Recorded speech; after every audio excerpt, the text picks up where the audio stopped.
Hey guys, I know it's been a while since we uploaded something. We've been having some technical difficulties with another project. I'm trying to rebuild the rear end in my four-wheeler, but we got a lot of components in for the boat, and we are slowly but surely piecing them together. I had a whole video set up ready for upload on onto YouTube or into my editing program, and somehow I thought it was my GoPro that went bad, but it wasn't my GoPro. It ended up being the SD card that I was using ended up becoming corrupted, and I lost probably 24 hours of filming and getting stuff finished in the boat. So I'll let you take a look at them dealing with. So this is on a 2006 Yamaha Kodiak 450.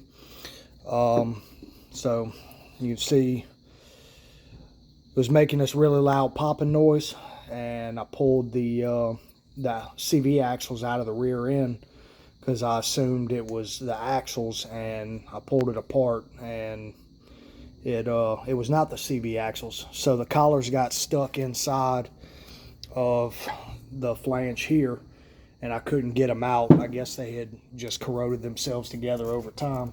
This is a 2006, so I don't think it's been apart yet, but we're waiting on parts to get this finished so I can get that four-wheeler off of my rack and out of my shop. Anyway, that's something I've been working on here and there, but it's been very busy at work and with the military, and just had a lot of stuff going on. So I'll give you a brief rundown of what we got going on, and then I'll go into a little bit of depth. So if you look under here, we got the two center dagger stringers completely finished and gel coated out to the front. We've got the fuel tank installed but not braced up yet, and we've got brand new fuel lines and a brand new vent line right there. We ended up cleaning the tank again. I brought it to a local car wash and put some of that tire degreaser inside of it, and I let it slosh around in the bed of my truck for about 2 or 3 days, and I took it out and I cleaned it out really well with just some water, and left it out in the sun upside down and let it drain out, and it basically try to evaporate all the water out of the system. But if there's any water left in it, we've got a fuel water separator that'll take care of it. So we got all that done. We got that front bulkhead right there done for the front side of the fuel tank. It's finished. Again, brand new fuel lines, just kind of laying them out about where they'll go. So if you look at the fuel lines right here, the cap's obviously not on the boat, and I'm gonna have to do some heavy modifications on this cap to make it fit the way that I want it to fit, because from the factory I didn't like the way they set it up.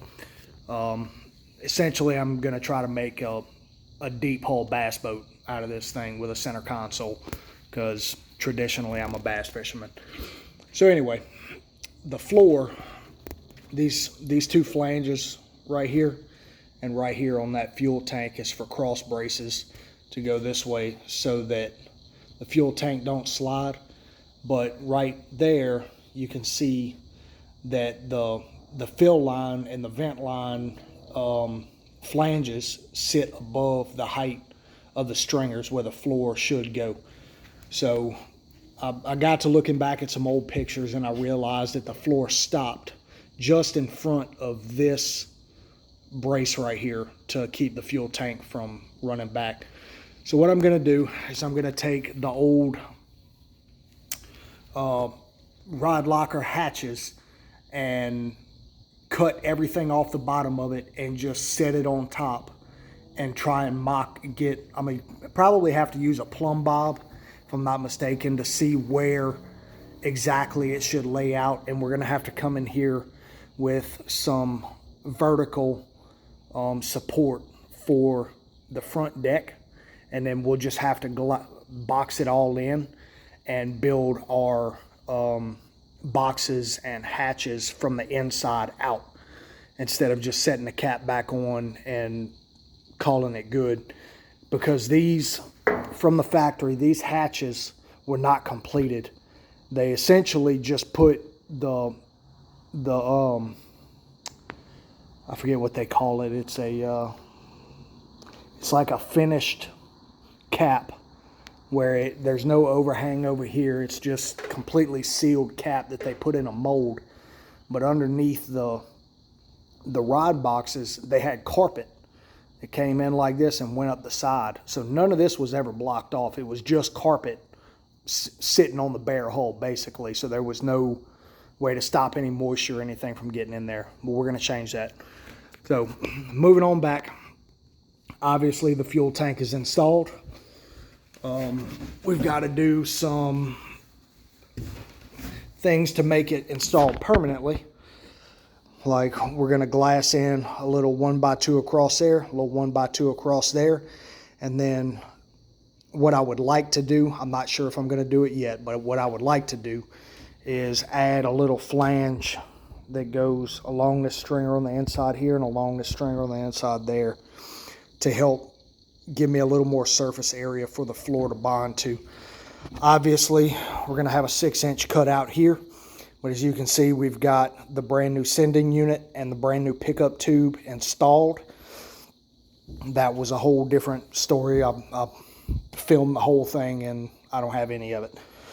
This piece of pipe, if you're wondering, is going to be my rigging tube from the console to the back of the boat. I don't have it cut down to length yet. I just have it resting in there to try and get an idea of where I need to notch this bulkhead out so that I can install that to the side of the stringer. We're going to install it just simply by running a piece of tabbing up, over, and back down. I'm going to clamp it with some clamps, and then I'm going to clamp it with some clamps, and then I'm going to run a piece of tabbing over the top of it and back over the back like that, just so it holds it in place.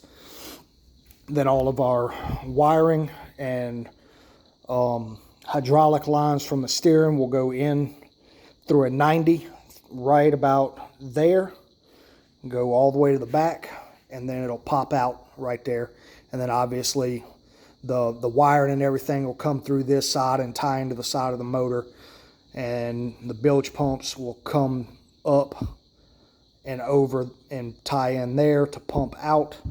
Those bottom holes right there and right there are deck drains because there's a self-bailing hull. So what we've done is, obviously I put this bulkhead in, which I filmed, again, don't have it. Put it in, finished glassing the inside of in between the two dagger stringers and across the top of the tunnel itself. I didn't do anything crazy. All I did was add a layer of biaxial over it and then a layer of chop strand.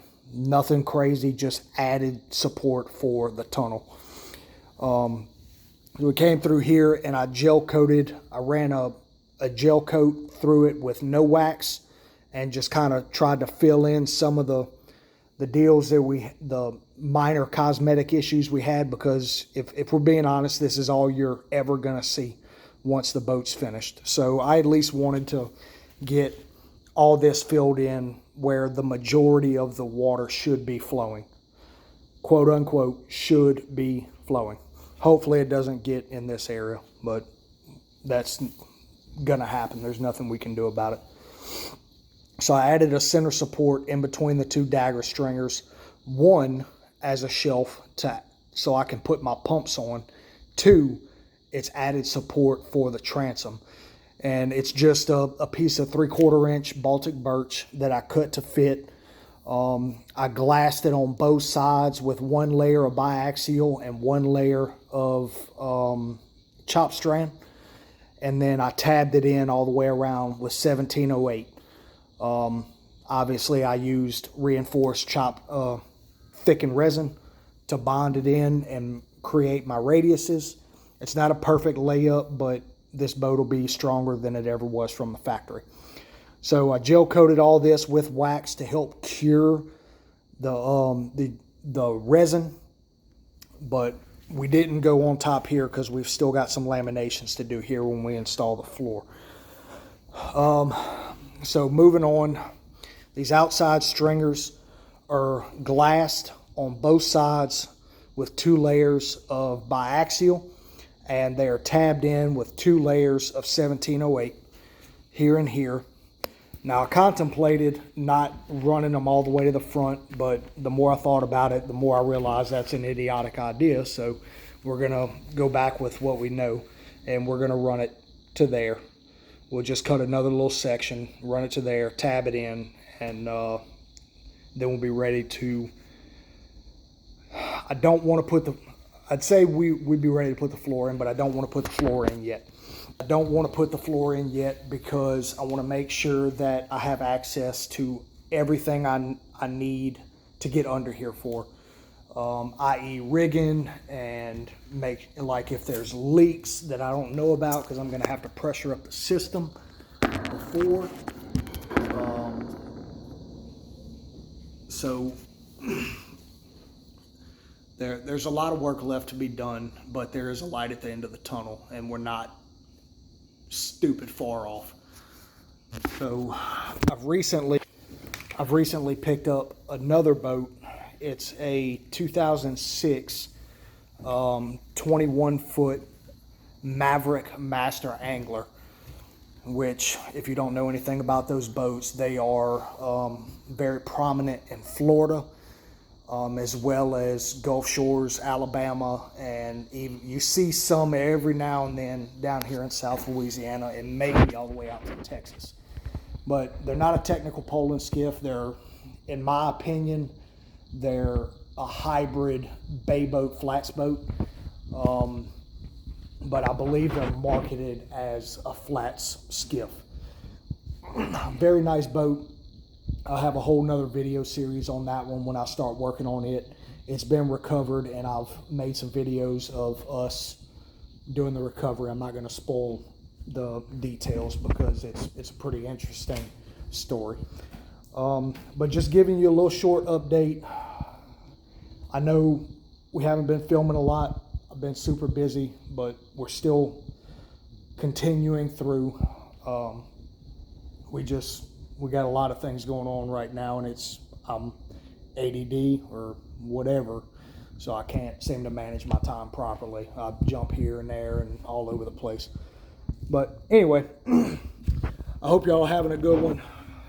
Keep watching the videos and comment, subscribe. Let me know what y'all think about the build. If y'all have any ideas, I'm more than open to take criticism or any ideas you may have where we could do this one better.